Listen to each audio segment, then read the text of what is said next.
Olá, estudantes do Estado do Paraná, tudo bem com vocês? Eu, professor Paulo Brito, para essa aula de História, América Portuguesa e a Organização Colonial, com a presença do intérprete Ronaldo, auxiliando a gente aqui nas nossas aulas. Então, quais os objetivos aqui das nossas aulas? Compreender o desenvolvimento da economia colonial brasileira, aquela que vai ser colocada por Portugal, e a sua função para a metrópole portuguesa. O que Portugal queria com a economia colonial? Observar a diversidade no trabalho e na produção do Brasil colonial, né? Então nós vamos ter aí uma diversidade nessa produção. Gente, vocês sabem aí, para o nosso início de conversa, né, quais eram os produtos, os itens produzidos aqui pelo Brasil durante o período colonial? Né? Será que nós tínhamos uma diversidade? Quais eram aí esses gêneros agrícolas que eram produzidos aqui? Sabe-se se esses produtos ainda são cultivados nos dias de hoje? Né, em larga escala, em menor escala, como que é essa produção? A importância dessa produção para a economia brasileira? Tem ideia se esses produtos são destinados ao mercado interno ou ao mercado externo nessa produção? Então eu trago aqui para vocês, né? No período colonial, os principais produtos que vão ser explorados pelos portugueses aqui no Brasil: pau-brasil, nosso primeiro ciclo econômico do pau-brasil, a cana-de-açúcar, produto com alto valor comercial na Europa, e o tabaco. Outros produtos também foram produzidos aqui, como o milho, o feijão e a mandioca, porém em menor escala. Com exceção do pau-brasil, que hoje em dia tem a sua extração proibida, é proibido você, né, extrair pau-brasil, tanto a cana-de-açúcar como o tabaco, eles continuam a ser produzidos aqui no Brasil em determinadas áreas que a gente tem produtoras de cana-de-açúcar, produtoras de tabaco. Aqui no estado do Paraná, por exemplo, a região de Irati é um polo produtor de tabaco. Atualmente, esses produtos abastecem tanto o mercado interno como o mercado externo, assim como parte aí dos gêneros de agrícolas, né, os produtos aqui do Brasil, ora, né, abastecem o mercado interno, ora são produtos que vão para a exportação. Então aqui, gente, em 1494, ali no final do século XV, Portugal e Espanha assinaram o Tratado de Tordesilhas, separando a América entre dois países, né? A porção que ficava a oeste pertence à Espanha, a porção que ficava a leste pertencia a Portugal. Portugal, com o passar das décadas do século, desrespeita o Tratado de Tordesilhas e vai colonizando outras regiões para o interior do Brasil. Diante desse Tratado de Tordesilhas, outros países da Europa passaram a questionar esse tratado e não reconheciam esse tratado, e, sendo assim, eles começam então a vir para o Brasil, começam a assediar as terras, principalmente as terras portuguesas aqui na América, como foi o caso, por exemplo, dos franceses que se estabeleceram tanto na região do Rio de Janeiro, como ali na região do Maranhão, os holandeses ali na região do Nordeste, né, principalmente na região de Pernambuco. Então aqui, ó, você já se perguntou como Portugal iria garantir essa soberania aqui no Brasil? Como que ele iria garantir que o Brasil continuasse a ser uma colônia de Portugal? Ele precisava, então, colocar em prática modelos de administração colonial, que ele já tinha conhecimento em outras colônias na África e na Ásia, a serem implantados aqui no Brasil. Então, uma das maneiras mais eficientes de Portugal garantir o domínio nas terras brasileiras era iniciar a colonização propriamente dita. Nós sabemos que no início, né, da chegada dos portugueses, houve uma pouca preocupação dos portugueses em colonizar o Brasil, uma vez que não foi encontrado ouro e prata em abundância, que era aí o objetivo português de encontrar aqui na América. Para garantir, então, a sua efetiva posse das terras, Portugal resolve colonizar o Brasil. O marco colonizatório é ali 1532, com a fundação da Vila de São Vicente por Martim Afonso de Souza.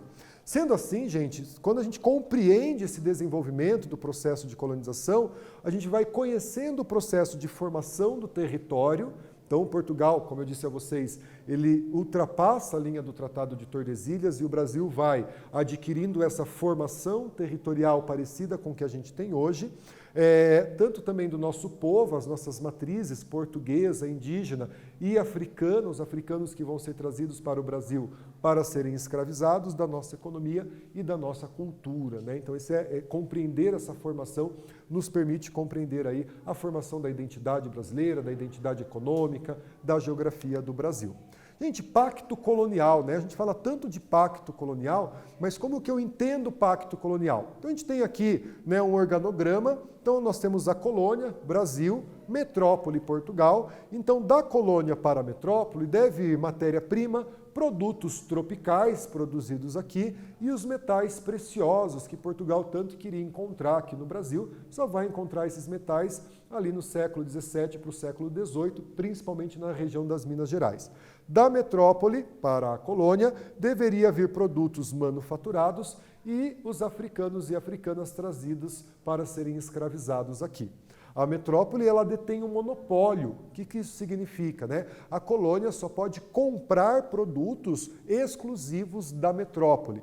Os produtos aqui produzidos devem ser enviados exclusivamente para Portugal. Então, Portugal tinha o monopólio do comércio. Beleza? Gente, qual a economia, sobre a economia colonial, né? Ao se decidir pela colonização do Brasil, então os portugueses vamos colonizar o Brasil, a partir ali dos anos de 1530, mas esse processo deveria representar lucro para Portugal. Essa era a preocupação, a representação da lucratividade para Portugal. Então ele tinha 3 desafios, Portugal tinha 3 desafios para resolver, né? Qual produto seria mais lucrativo na colônia, qual aquele que poderia ter um valor comercial agregado, onde encontrar capital para financiar essa produção, né? Então nós vamos produzir aqui na colônia, então tem esses investimentos na produção, e como conseguir mão de obra adequada. Vamos lembrar que os jesuítas eram contrários e conseguiram a proibição da utilização da mão de obra indígena em forma de escravo, uma vez que eles vão catequizar esses indígenas, né? Então o produto escolhido foi a cana-de-açúcar. Produto com alto valor comercial na Europa, não era um produto assim como hoje, né, tem um valor acessível e a gente consegue comprar no supermercado. A cana-de-açúcar era um produto destinado à nobreza. Então é um produto de origem do Sudeste Asiático, tem algumas características específicas, né, esse produto, ele geralmente é mais adaptável a um clima quente, a um solo arenoso. E os portugueses, eles tinham experiência no plantio da cana-de-açúcar nas Ilhas da Madeira, nas Ilhas de Cabo Verde, São Tomé e Príncipe. Então, diante dessa experiência, eles resolvem, então, introduzir a cultura canavieira aqui no Brasil, com o objetivo de explorar economicamente a colônia, colonizar o Brasil e remeter esses lucros para Portugal. Então, o engenho de açúcar, trago aqui uma imagem do Franz Post, né, o engenho pernambucano, ali na cidade próxima a Recife, então ele traz esse desenho, essa reprodução artística. A produção de açúcar, ela não era uma produção fácil, né? Não é só você trazer a cana-de-açúcar para cá e produzir. Então tinha um processo de produção e precisava de vários profissionais e estruturas. A cana-de-açúcar, ela é uma cultura latifundiária, ela precisa de grandes extensões de terra. Ela tem que ser colhida, tem que ser moída, fervida, purgada e refinada. Então ela passava aí por processos de produção até que você tivesse o produto final para ser enviado para a Europa e lá comercializado, tá bom? Então, além, né, de todos esses recursos, precisava de profissionais qualificados, né? Os habitantes aqui da colônia não tinham essa qualificação para a produção de açúcar. Gente, capital, então dinheiro para produzir açúcar, né? Então era necessário que tivesse um engenho de açúcar. Vocês viram ali que a produção da cana-de-açúcar ela passava por etapas. Então, além dos trabalhadores escravizados que vão ser trazidos para o Brasil, eu precisava de carpinteiros, precisava de capatazes, administradores, engenheiros, artesãos, mestres de açúcar. Então vejam que eu vou diversificar a sociedade colonial. Então eu tinha os portugueses, tinha os indígenas e eu preciso trazer essa mão de obra especializada, contribuindo assim para a diversidade da sociedade colonial. Para conseguir todos esses recursos, Portugal, então, vai atrás de investidores da burguesia, da burguesia portuguesa, holandesa e, inclusive, italiana. Os holandeses vão ter um papel muito importante, né? Eles que vão financiar, em grande parte, o ciclo açucareiro aqui no Brasil no século XVI, no século XVII, vão ser expulsos do Brasil ali em meados do século XVII. Nós temos uma atividade aqui para fazer, então vou ler o enunciado da atividade para que a gente possa resolver juntos. Sobre a implantação da economia açucareira e sua produção colonial, podemos afirmar que tem aqui as alternativas, vamos pensar nas alternativas e a gente já retorna com a resposta.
Pessoal, nossa atividade aqui, vamos ali para a resposta, né? Sobre a implantação da economia açucareira e sua produção colonial, nós podemos afirmar que, eu confio em vocês, eu sei que vocês acertaram a resposta, né? O açúcar, ele era um produto muito valorizado no mercado europeu, tá? Então, bem tranquila a nossa atividade para você fazer a assimilação.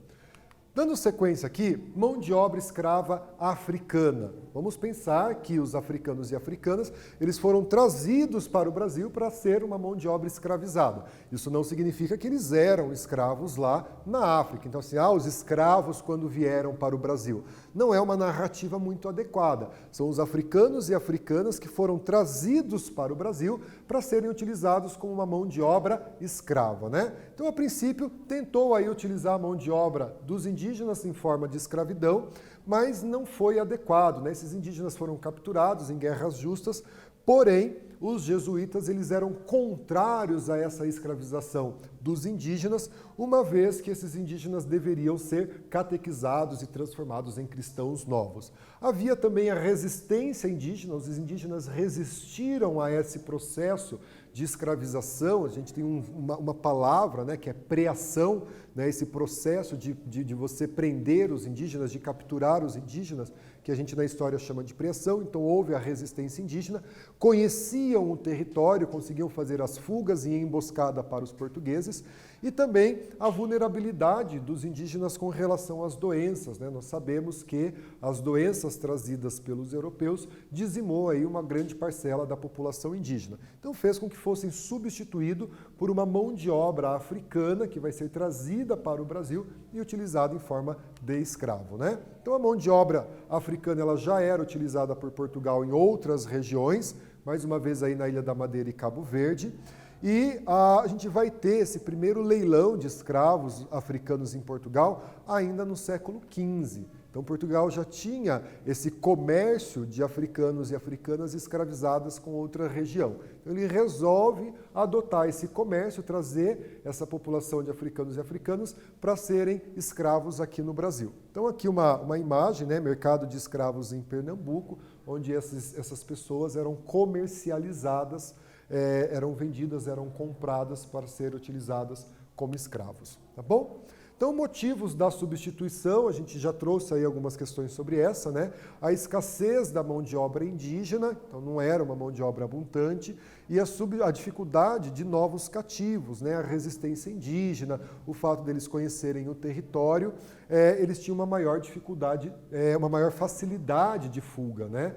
Em contrário à população africana, que não conhecia o território e não tinha aí o domínio sobre o território para facilitar as suas fugas, né?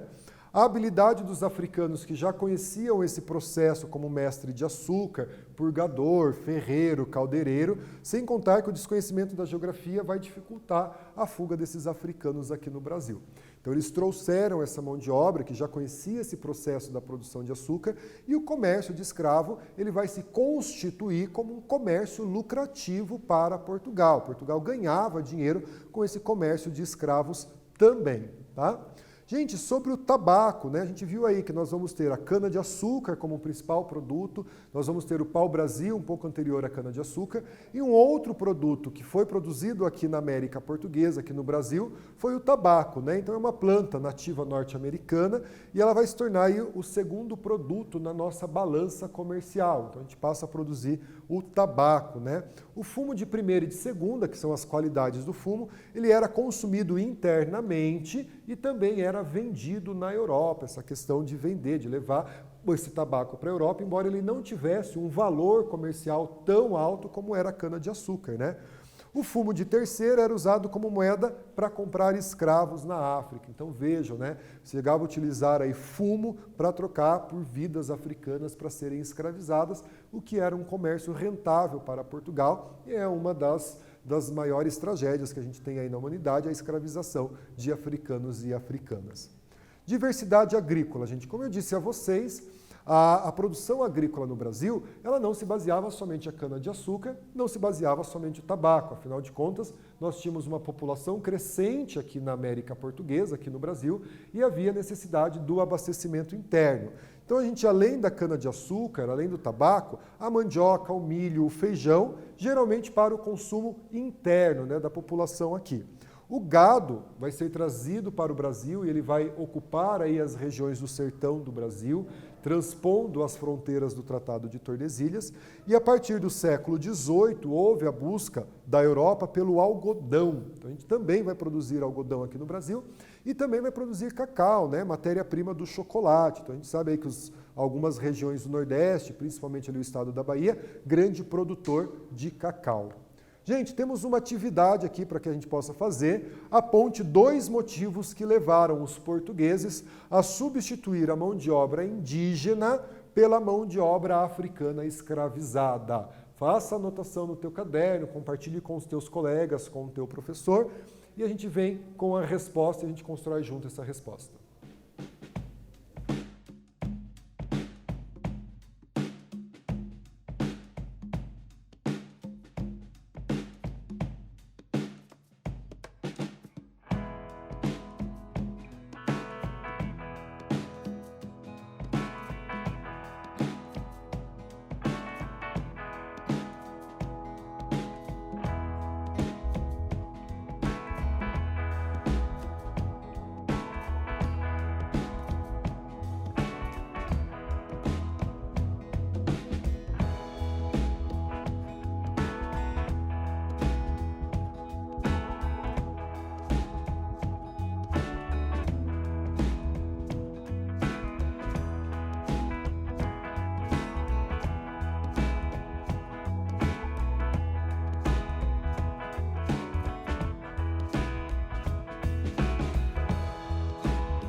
Pessoal, vamos corrigir a nossa atividade, né? Então, pedi que vocês apontem aí 2 motivos que levaram os portugueses a fazer essa substituição da mão de obra indígena pela mão de obra africana escravizada, né? Então aqui ó, a gente pode apontar a resistência indígena, que resistiram a esse processo, né, de preação, de captura e de escravização.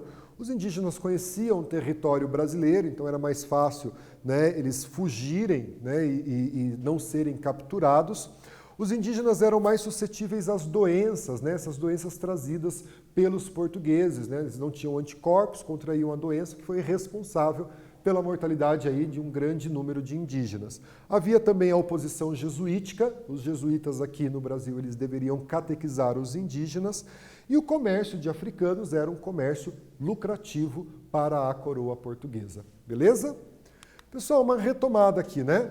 A política mercantilista, aquela política econômica comum no século XV, XVI, XVII, ali até início do século XVIII, quando a gente tem o liberalismo, ela foi responsável pela implantação do Pacto Colonial. Em substituição ao pau-brasil, os portugueses então vão implantar aqui o cultivo da cana-de-açúcar, produto com alto valor comercial na Europa, né? A mão de obra indígena ela foi, ainda no século XVI, sendo substituída pela mão de obra africana e de africanos e africanas escravizados aqui no Brasil.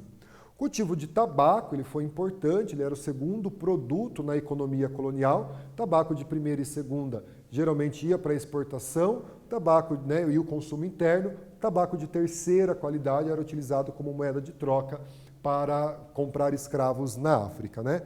Havia, portanto, uma diversidade agrícola aqui na América, principalmente para abastecer o mercado interno. Se nós enviávamos, né, exportávamos o açúcar, nós exportávamos o tabaco, havia necessidade do abastecimento dos gêneros agrícolas. Então a mandioca, o feijão, né, e outros gêneros, batata, passam a ser produzidos aqui, o milho, por exemplo, para abastecer o mercado interno. Beleza? Obrigado pela companhia de vocês em mais uma aula. Agradeço Ronaldo, nosso intérprete, que acompanhou essa aula. O pessoal que está aqui na sala de aula. Até a próxima. Tchau, tchau.